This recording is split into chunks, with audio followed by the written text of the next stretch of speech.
Needs a bit of light. Hello, interwebs. Ah, boy. I'll wait to start because I know it's going to take a while for people to come in. You know what I'm beginning to look like? I'm beginning to look like the boss from Dilbert. I think, you know what? I think I could play the boss from Dilbert now. Like he was like this, wasn't he? Wasn't he like, he had the, here you go. I'm the boss from Dilbert.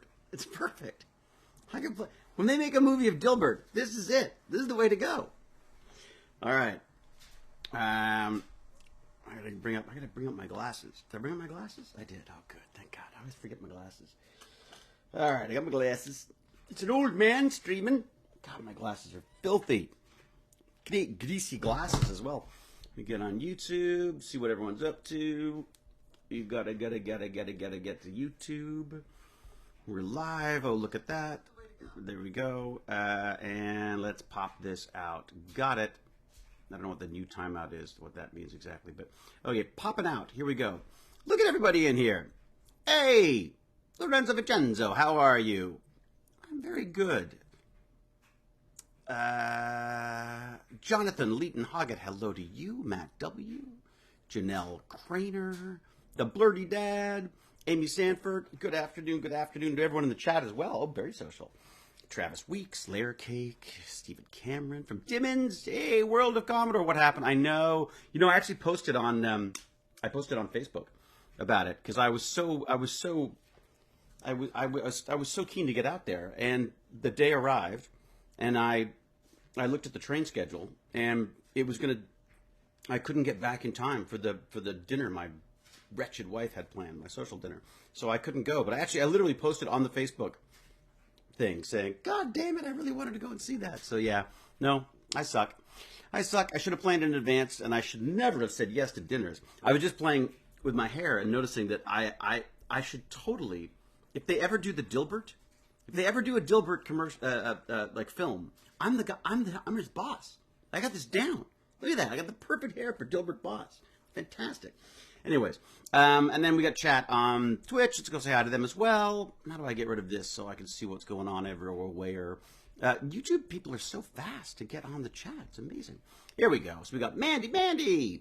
We got Wasteland. We got Zashiva. We got a first-time chat from, what is it, Moggs? I've got stuff all over my screen here. Moggs says, hey. Well, good to see you, Moggs80.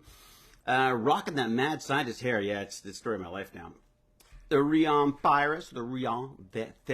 Pirates. Hey, you. Hi to you. There's lots of very strange greetings here. Master Bitfried. Hello. How are you? Greetings from Germany. From Bonn in Germany. Fantastic. Onyx is here. Beta Fasta. Ross Vascus, Texas. Wow. Recognizing your t-shirt. Where are you in Texas? This is actually what is it called? It's the Texas Advanced Computing Center. Brilliant place, fantastic, and of course they had to go with the Texas theme for the T-shirts. I just had the best time there. One day I got to go and just hang there for like a week or something because it's just like there's so much cool stuff going on there. Greetings from the Netherlands. Woohoo! COVID crew. How are ya? Rusticus. Okay. So I've said hello to everyone. You've told a lot of people about what? I'm Steven, I feel so bad. I know. I was going, I had every intention of going to this wonderful Commodore event. And when I went to book the train ticket, I was like, holy crap. For some reason I didn't realize it was so far away from Toronto that it was like an hour and plus on the train, and I wasn't going to get there and get back again and get ready for this dinner, so I just couldn't do it. Yeah, I'm so sorry. All good, but you told a whole bunch of people. Steven, what can I do to fix that? Let me know how I can fix that. Let me know if I can pop into a Discord and say hello or something. I do feel bad. I feel bad because because I wanted to go. I mean, I don't generally say I'm going to something unless I'm going to it, because I know myself well enough to know that I don't normally, have a lot of time for these things. But this is one I was going to drag my son to, and we went. As I say, it was. Where was it again? It was it was near Oakville or something. It was I was going to man, that train's going to take forever. I don't have a car, so I would take the train, of course. Also, I love the train. I just started rewatching Stargate a couple years back. Had the privilege of meeting Paul McGillian. Lovely McGillian. Happy to see you on live here. Ah, that's lovely. Wasteland 64, 63. Yeah, McGillian special peeps. He'd be special peeps, that guy. I kissed his lips. Hello there, Mastitrician. Mastrition? All right, okay, just I'm going to stop playing people's names. Norm, thank you for the subscription on Twitch. That's very nice of you. Do they have subscriptions on, can you subscribe on YouTube? Is that the same thing? I guess you don't get the same sort of, like, announcements like that.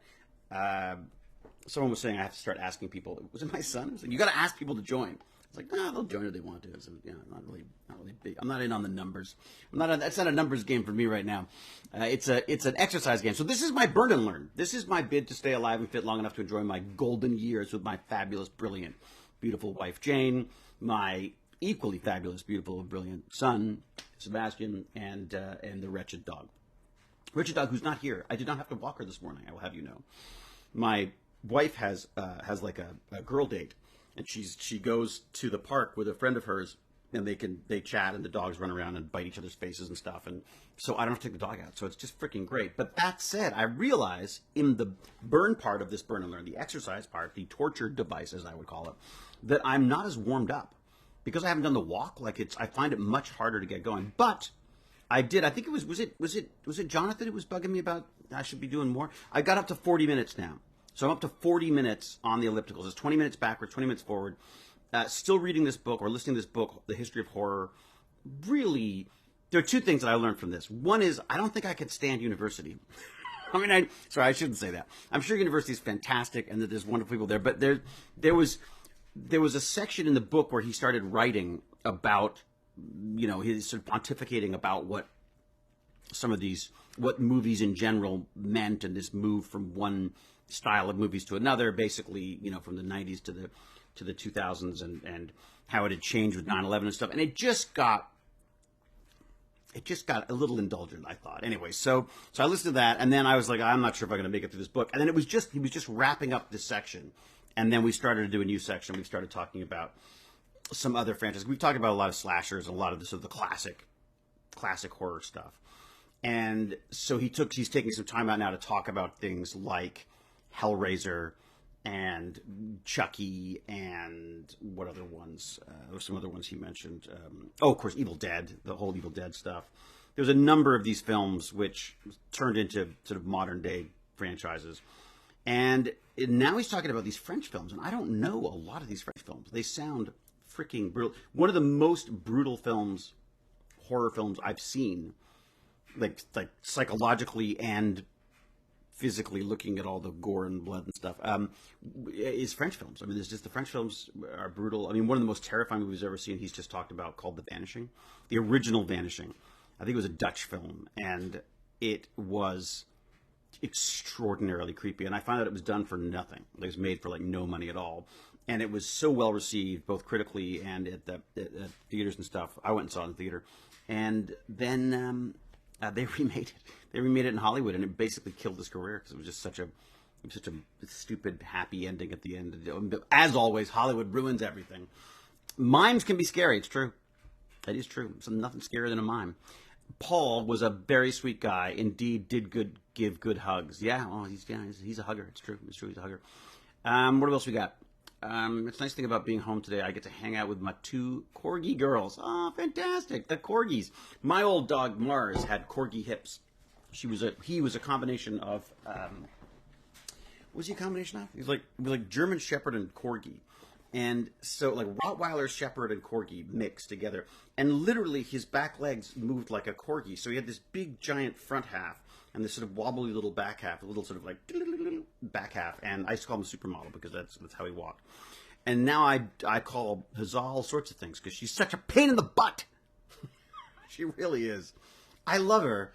I try to love her when no one is around. I try to show her affection and stuff because I can't, because I don't despise her in any way.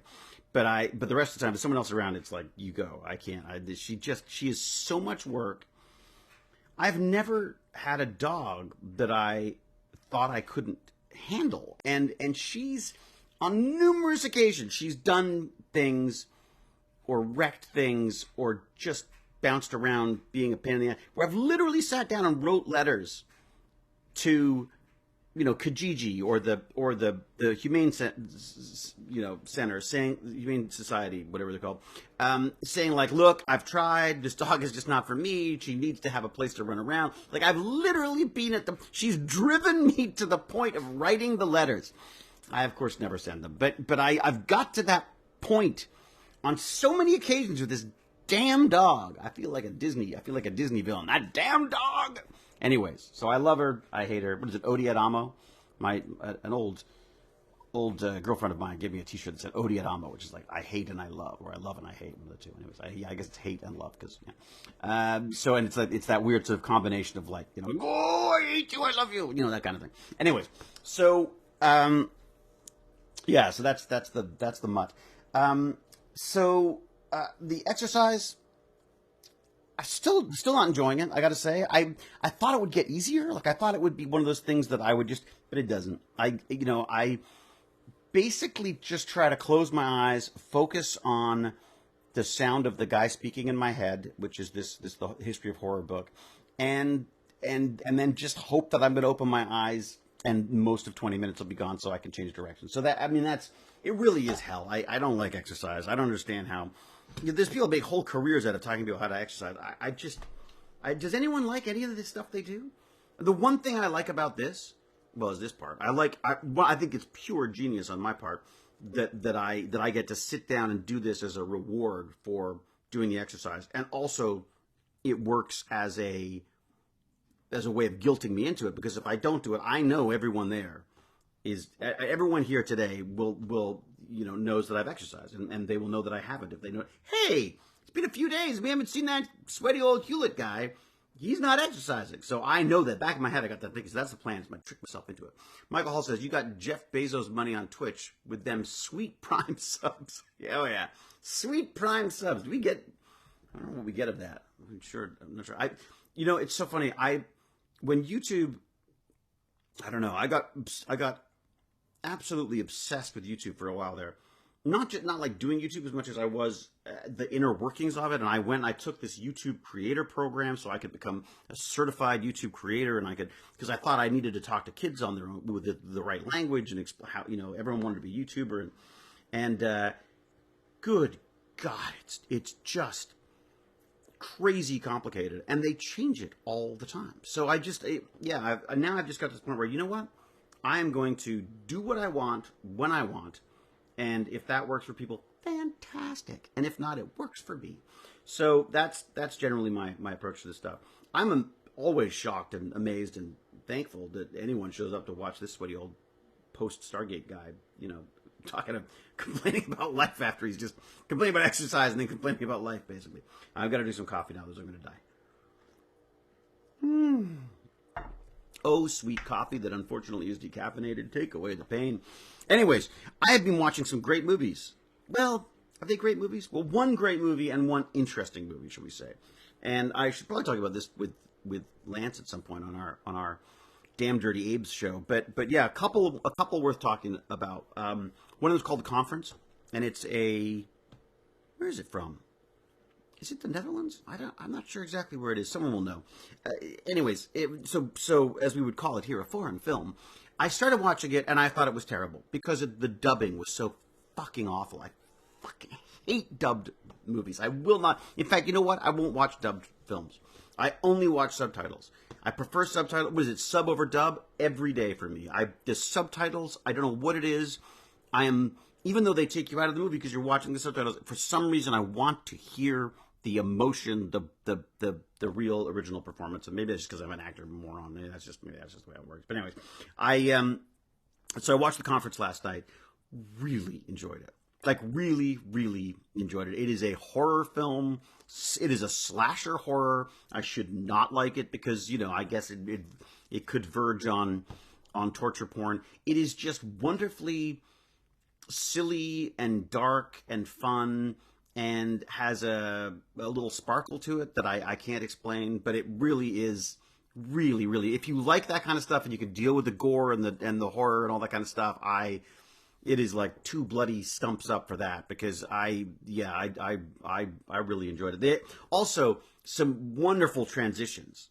I mean, they talked about this on a podcast I was listening to a little while ago, and in fact, it was recommended to me by this podcast. It's called it's Fangoria's podcast, like Colors of Dark, I think it's called, or Dark of Color, I don't know, whatever it is. It's a Fangoria podcast. I'm really enjoying it. I just started getting into it now. They recommended this movie, and I'm like, oh, okay, I'll check it out. And sure enough, yeah, and the thing they talked about was these transitions, and I didn't think of it until I was watching the movie. I was reminded. I saw the first transition. I went, oh my god, that's what they're talking about. Just really nice cuts, pre-planned cuts between one thing happening and another. Like, you know, maybe it's someone's about to get their head crushed by a rock, and then it just cuts to someone going like, and putting ketchup on eggs and stuff. Like, it's just lots of that kind of stuff. Obviously having fun. Really tight little movie. Really, really enjoyed it. The other one, which was recommended, but was recommended in a weird way, and I think that's probably, I understand that now, was Onyx the Fortuitous. Is that right? Onyx the Fortuitous and the Talisman of Souls or something. I mean, it's got this crazy, terrible name, but it's like Onyx the Fortuitous, I think is the main part. And Baz walked in and went, oh, I know that guy. He's on YouTube. I'm like, YouTuber. Like, I'd heard that this was a YouTube thing. And I've got to say, I'm of the PeeWee Herman generation, so I sort of saw what he was doing. It wasn't PeeWee Herman. It was a whole other thing. But it was a very sort of contrived character that you're either going to love or hate. There were elements that I saw what he was doing. I appreciated what he was doing. He made the film, which I think is fantastic. I found the character less interesting than his filmmaking abilities, to be honest, and his writing is kind of fun as well. The character, yeah, I just wasn't sure. It felt a little limited in what it could do. But the film itself, again, was kind of fun. They did some different stuff. All of the effects are like practical. Well, no, there's digital effects, but the big sort of gory effects and stuff. Not gory. Gory is the wrong word. It's very sort of like gateway horror. It's not too horrendous really, but they're kind of puppets. They're sort of like these weird rubbery puppet, zombie type things, and it was just really fun. I mean, everyone was completely committed to it. He's just like I don't know. Like, he's just got this wonderful weird cadence that he's doing. I just found that some of it after a while I was like, all right, already. But that said, I think that's a fan base thing. I could see people really, really digging this stuff. And as Baz said, he's apparently like a sensation on YouTube. So well done from him. I give him like 1.5 bloody stumps for that. It just missed for me. But that said, it was original. It was fun. It was silly. It was unique. Like, it had some brilliant sequences in it, I gotta say. And so there you go. What do we got? Haven't watched that many horror movies. Scary video games, Let's Plays are kind of my default background videos, though. Oh, really? Beta Fasta. Well, then you should. I mean, God, I was ranting about this on TikTok this morning, but no one watches movies. Like, it's just the only movies I can get kids to watch these days are horror movies, and it's one of the reasons why I'm sort of focusing on it, because I feel like I kind of want to be the crypt keeper of horror, because I think it's a great way in for potential education and stuff. Baz and his friends did a horror escape room the other day. Absolutely loved it.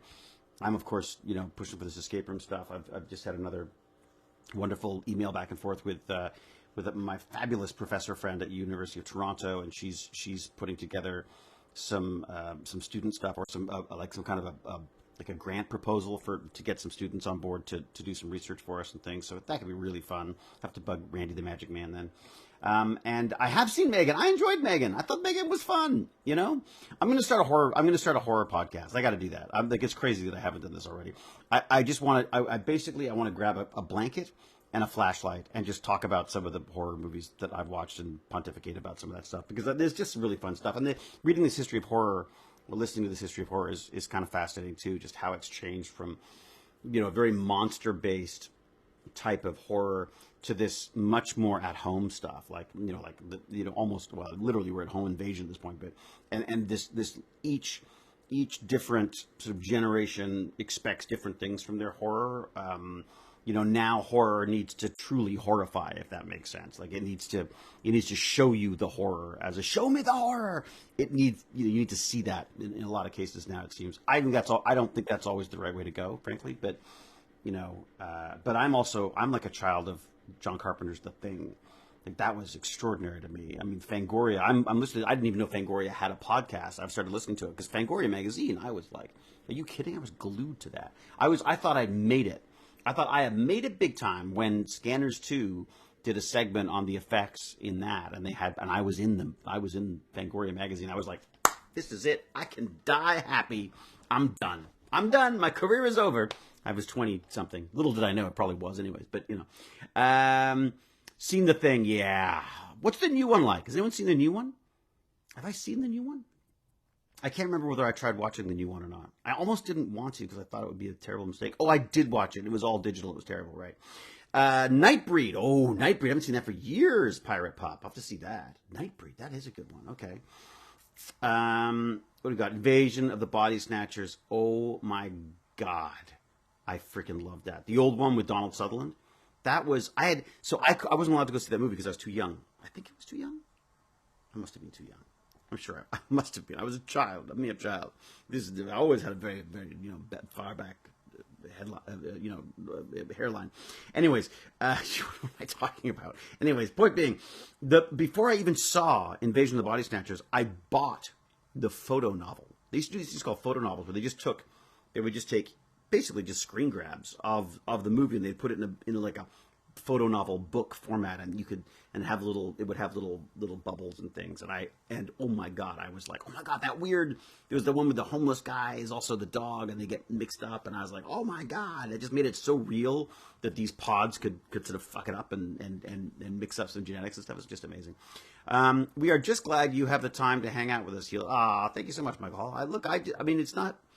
Sorry, I feel like I'm just babbling on, but this really is sort of my reward for doing the exercise, and so thank you for being here. I love you too, man.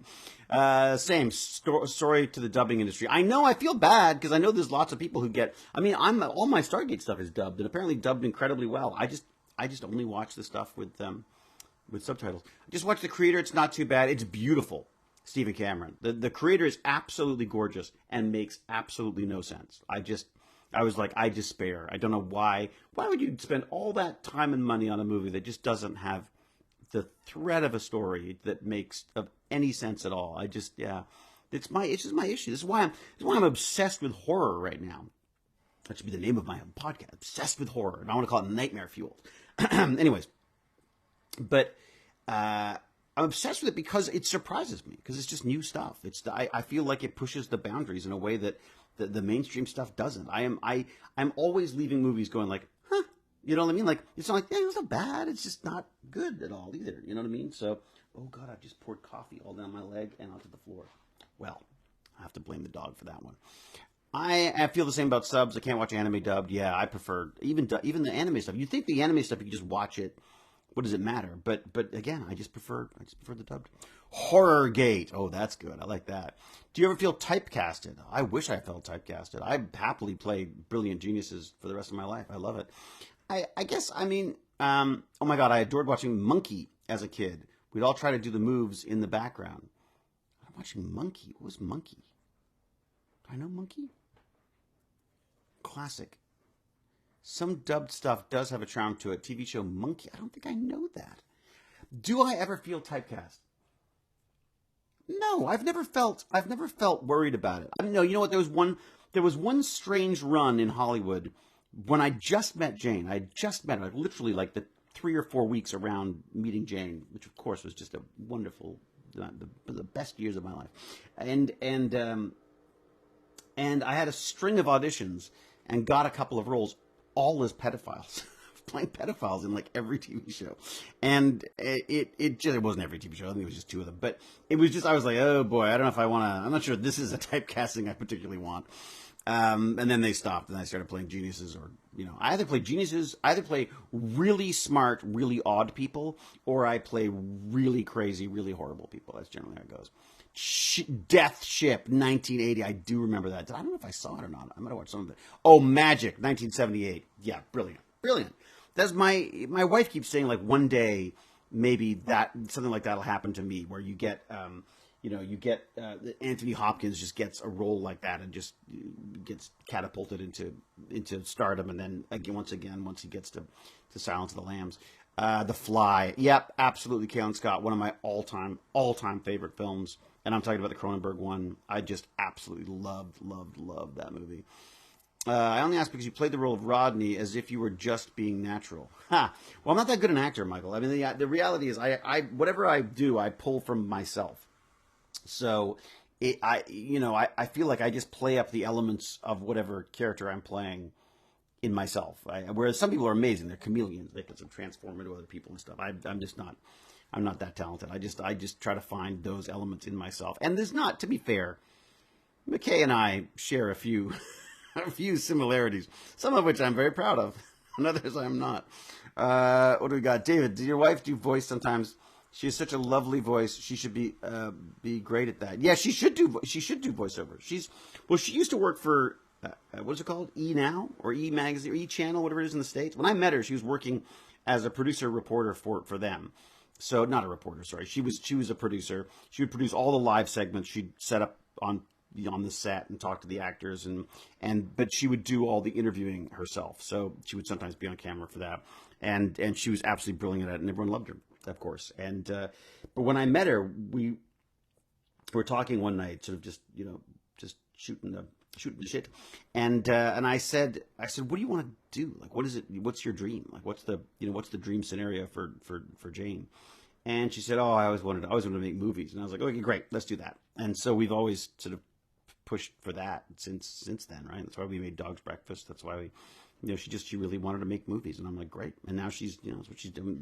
She's done that beautiful film, Swearing Jar, which you should all check out. Yeah, I mean, she's making. It's funny. Of course now she's making movies without me, but she's also making movies that I don't like. I mean, I watch all this horror stuff, and she just despairs. She's just like, oh my god, your genre shit is just. I mean, it's just like it's killing her because I won't watch any of the good stuff. I do watch the good stuff sometimes, but it's harder to get me to watch good stuff than it is to get me to watch, for some reason, crappy stuff. I don't know why. Triangle, a David Hewlett film, watched a ghost ship horror film, amazing film, Damien Rovey. Oh my god. I think I died of like a heart attack in that or something. What I want to do is I want to go through and get all my old clips. Malvin Tano's been amazing about that. He's helped me out with a whole bunch of finding my old shows and things that you can't access on any of the streaming platforms. So he's managed to find a whole bunch of these for me and allow me to download them. What I'd like to do is cut together all of those sort of cheesy horror moments and maybe do a little montage, and then that could maybe start the Nightmare Fuel podcast or something. I don't know, do something like that. But thank you for watching that, Damien. That was directed by Louis Teague. I think his name was Louis Teague, and I believe he's the director not Rabid, Cujo. Yeah, I think he did Cujo, which was freaking brilliant. I wish I'd known that at the time. I would have geeked out more. But I was married to my first wife, and there was all sorts of that was good. David, yes, you saw the Ghost Boy and died.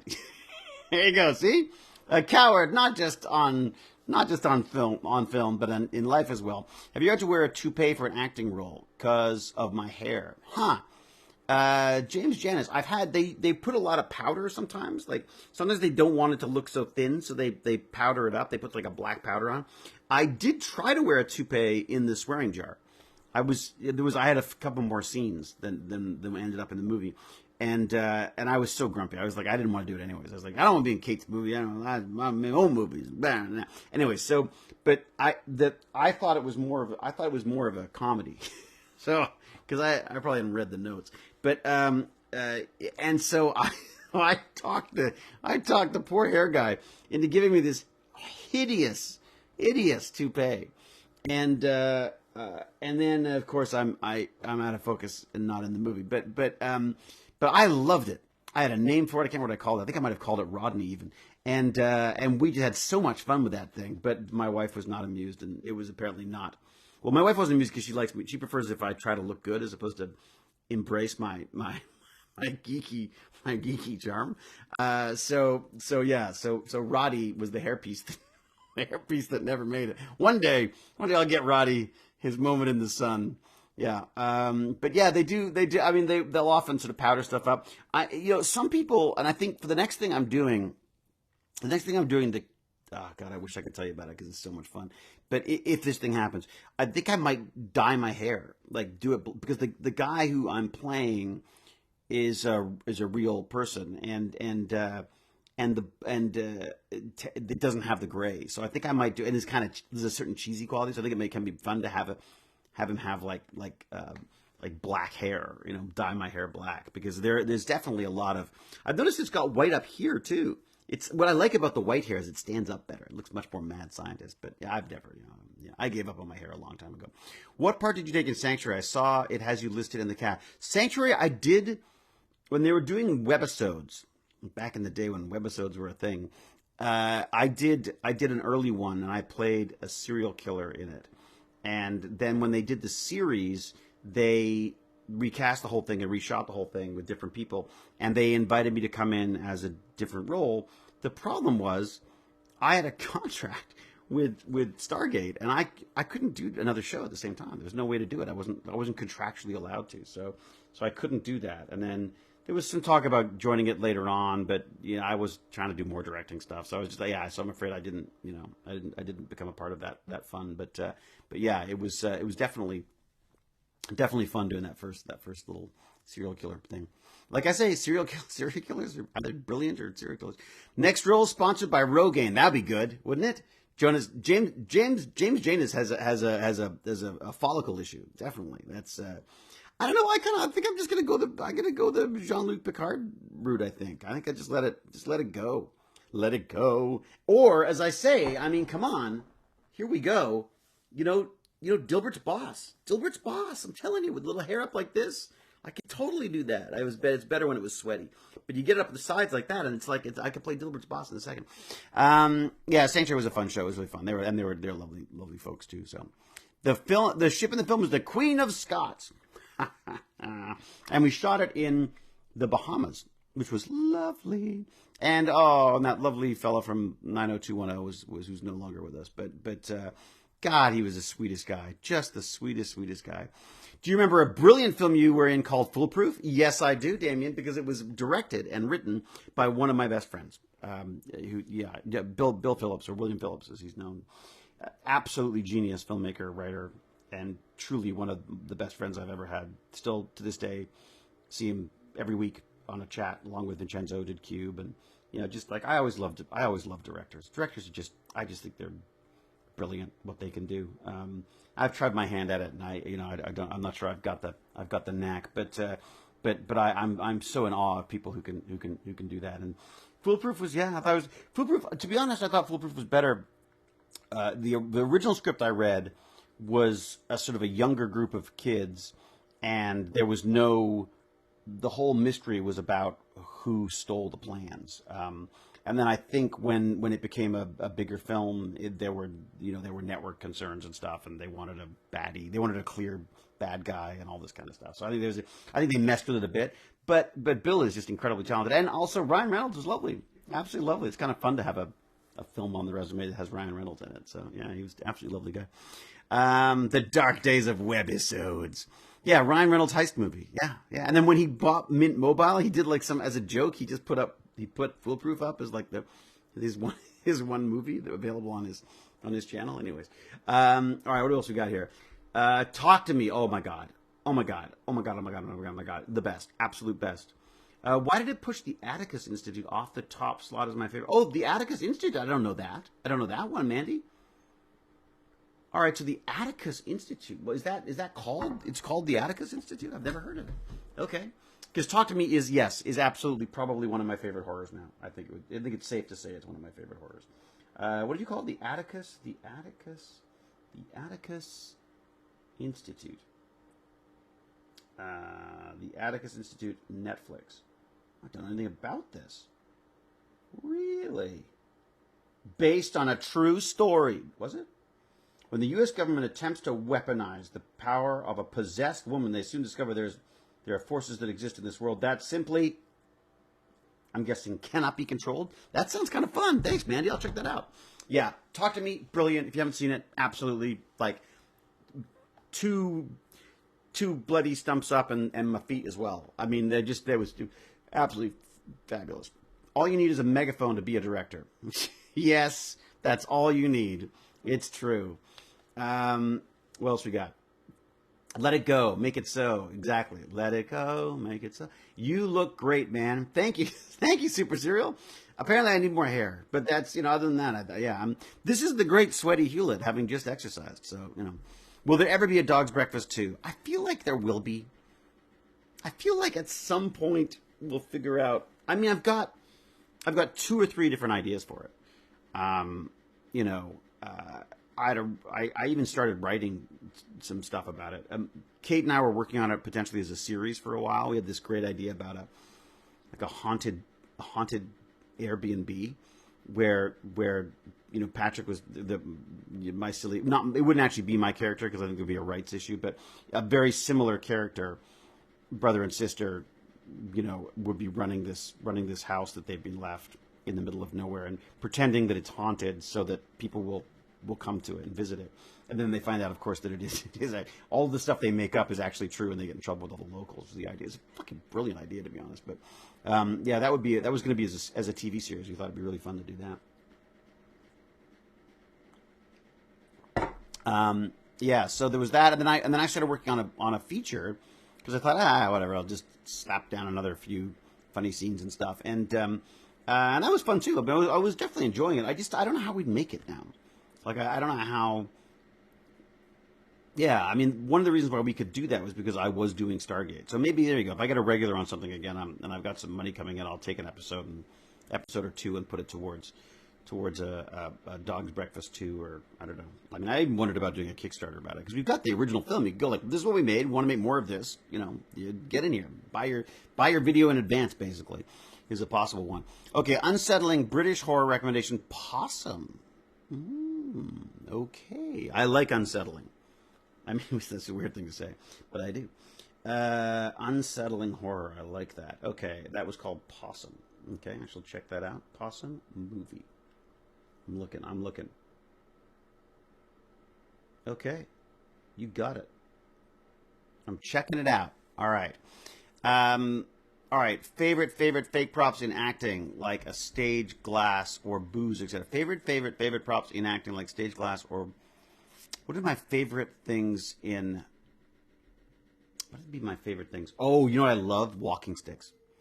Since I did C, I got this great big, like, kick-ass pole that I got to carry around. It is so much fun having something to lean on. I just had to act with. You just got something there all the time. I love that. So yeah, I think my favorite thing right now would be like either a cane or a walking stick or like thou shall not pass kind of a staff type thing. I think those are definitely my favorite things.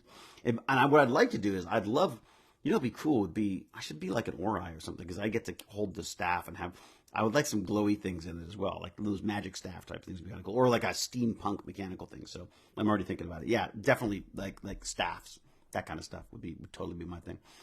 What else you got? The Dark Day. We got that. I've caught up. What have I caught up on the chats? It's insane. Has anyone seen Cal at all? By the way, Cal's got to be prepping up for the holidays. She's got the biggest Christmas heart there is. I mean, she's like little Cindy Lou in the land of Lahu Lahu. She was in earlier. Oh, did I miss her? Captain Catherine, how are you? Yes, she was here before, and I missed her.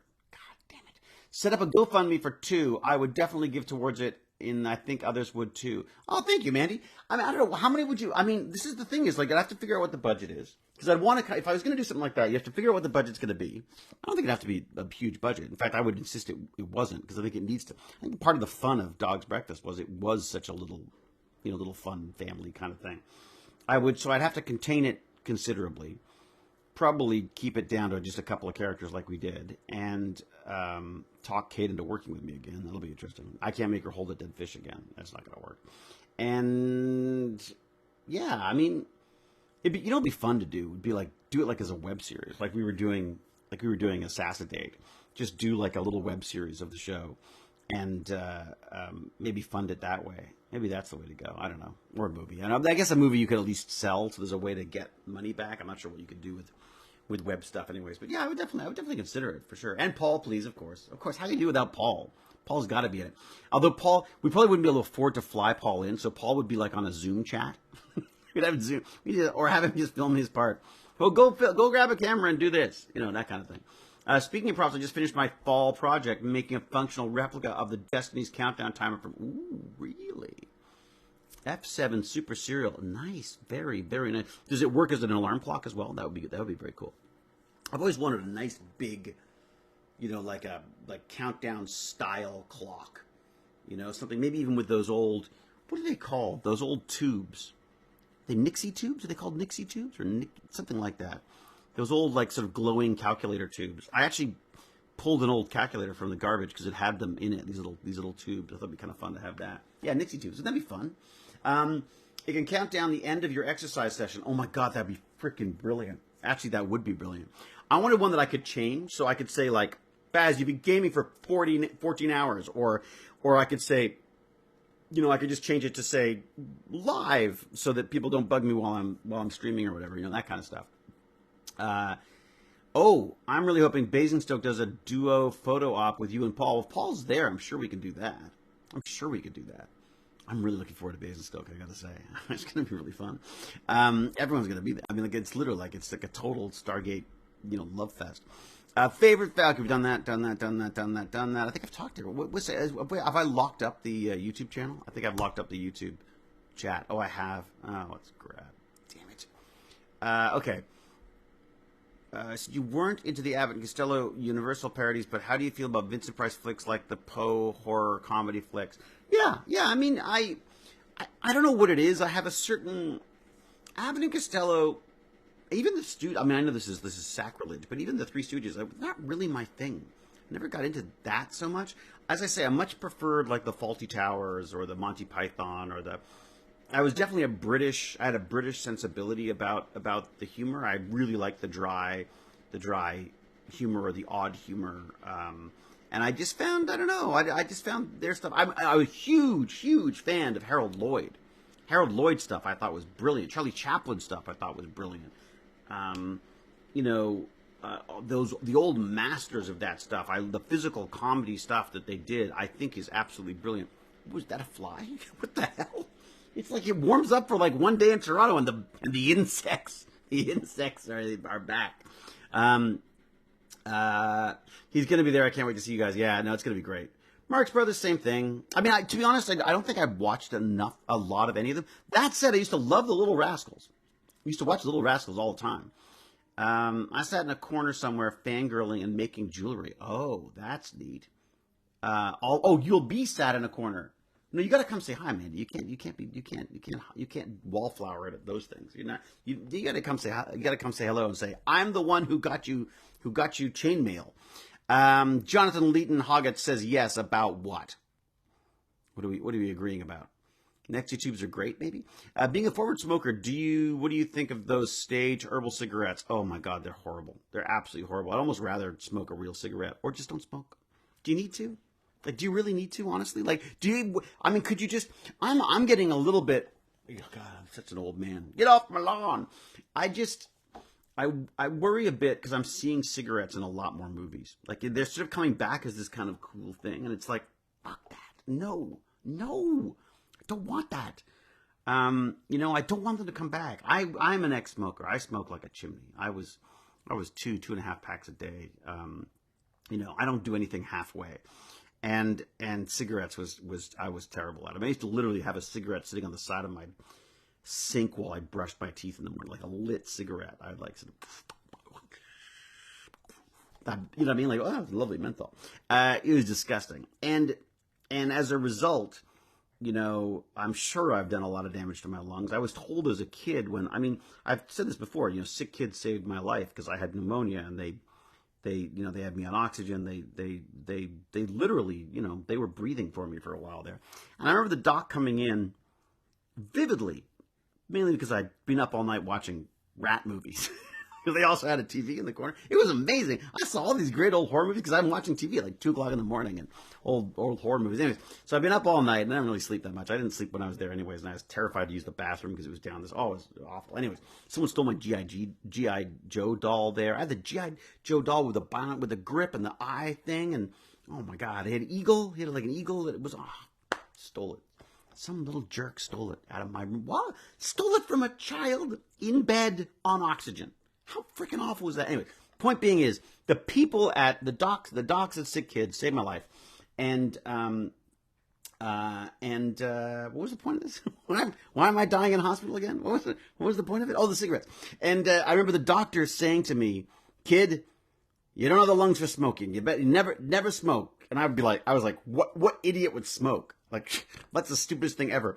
And then 14. I started smoking when I was 14 years old. And I entirely blame myself. I'm an idiot. It was completely peer pressure. And also, it just looked so freaking cool in movies. I just wanted to be like, Mickey Rourke smoking the cigarettes. And it was all the James Dean. Yeah, Franklin Medea. That's the different. That was someone wasn't different. Yeah, I was well then there then now now there then. That was the one that he used to say. And I don't. So it was a whole cultural thing. And looking back now, I go like, these are cigarette companies basically just making ads, and I feel like they're doing it again. I feel like it's coming back, and I really worry that. Yeah, I hope smoking dies out. I really thought that by the time Baz was of an age to smoke, that it would not exist anymore.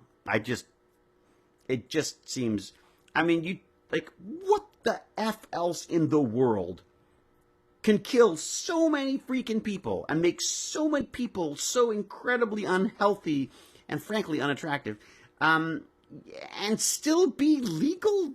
I get pissed off when I walk through a cloud of smoke, whether it's pot smoke or it's probably more pot smoke than cigarette smoke these days. Because for some reason people think that, it's like, well, hey, pot's legal, let's smoke it. I'm like, but smoking is not legal in anyways, don't smoke. It's just stupid. It's freaking stupid. That's all. Anyways, besides smoking, what? Fast food? I know. Fast food's terrible for me, and I am the biggest sucker for it. I crave it, man. Every so often I'm like, I just want to, I'm talking about it now, I want a Big Mac. Sometimes I order 2 Big Macs. Yeah, no, I'm a sucker for the sugary, terrible food. Vapes is worse. I don't know. Is it? I don't know that it's worse than smoking cigarettes, but it ain't much better, maybe, is a better way of putting it. I do not know what the stats are on vapes. Generally, what I hear is that they are not. Let's face it. Is it natural to breathe substances into your lungs that aren't supposed, other than air? No, not really. You're not generally. I think we were not designed to inhale anything other than air, and it's probably would be smarter and healthier if that's all we did. The reality is, just the environments we're living in, the amount of stuff we're breathing in is. Something else I've got sort of paranoid about recently is construction sites.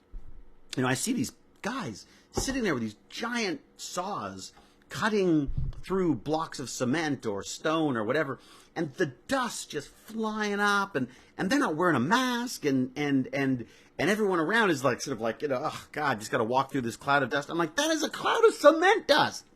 Like, you breathe that in, think about what that's doing to your lungs. God knows whatever other things are being thrown into the air with those things. The blades, the what other materials, the glues holding some of these things together. I think this is something we're going to become aware of. I think it's going to become a concern for people going forward. I think when you go to a restaurant and the restaurant fills with smoke as they cook. That kind of thing. I think people are going to start realizing that it is just, we should not be inhaling anything. It's just not. It's not good. Anyways, yes, I've also got asthma, which doesn't help. That's true. My little sister has asthma, and somehow she's the one that ended up smoking both cigarettes and pot. Yeah, no, that's Rebel Time Lady. That was me. That was me. Asthma as well. Absolutely. That's why he was sort of joking about me ever smoking. It was just the stupidest thing ever. I still have inhalers and stuff, which is weird because I hadn't used my inhaler for years, and then I got to COVID. When COVID hit, not the first time. First time I got COVID, I was wiped out, but it wasn't a respiratory issue for me. The second time I got it, it hit my lungs, and I was sucking back my inhaler pretty big time. I definitely that scared the crap out of me. I remember there was a day there where I was like if this got any worse, I should probably go to hospital. Like, it was one of those, like, you know, like, just, you're like, I don't know how much to be worrying about this, you know, and I'm doing the inhaler and stuff. That was the scariest, when I realized how this could be affecting people. I mean, like, if you want, I mean, think about what that would be like for people who have, like, chronic respiratory issues. I mean, it's just freaking terrifying. All right. I better wrap up. 3:20. Look at that. 3:20. Wow, I've been on for 50 minutes. Holy crap, can I talk? Yeah, could you imagine eating in a restaurant filled with cigarette smoke? It does. It feels like another... It feels... it almost feels like I've made it up. I remember I used to fly... Whenever I flew anywhere, you'd have a choice of smoking or non-smoking section on the plane. And I always chose non-smoking, even though I smoked, because even I couldn't handle... you know, a 7-hour flight in a little curtained off area with people smoking the whole time. I just could, even as a smoker, I couldn't deal with that. You know, it's funny to me to still see cigarette, whatever they're called, little cigarette ashtray things in chairs and things. And I don't want to be, you know, a nanny state where we have to tell everyone what to do, but I don't think we should be making smoking easy for people. I think it should be very, very difficult. I think you can go to your little pod somewhere and smoke a cigarette. I think if you can remove the social aspect of smoking, I think it would be much easier for people to quit. Well, some people, you know what I mean? I think there's a, you know, it's what I missed when I quit smoking was that social angle. I used to still go out and hang out with people who were having cigarettes because I missed that little social interaction. Also, it pissed me off that I was working and that they could go off and take a cigarette break, but I wasn't supposed to take a break. I was like, what? Wait a second. Why aren't I just taking random breaks now and again? Because I don't smoke. I mean, I'm literally doing more work because I don't smoke. Anyways, it's like asbestos all over again. Oh my God, asbestos! Don't even start. Don't even start. My lovely, lovely aunt died of asbestos poisoning. She got what do they call it? It's blue asbestos. And I think she probably got it from the tunnels between the hospitals. So she was a nurse and worked in the hospitals, and apparently there was all those tunnels were just wrapped in the stuff, and they think that's probably where they got it. But yeah, just terrible, terrible stuff. Very, very sad. I'll never forget driving into New York City and seeing a dark pollution cloud over the city. It really makes you think about what you're inhaling. Yeah, no kidding. Berlerdy dad. And that was the same. I remember L.A.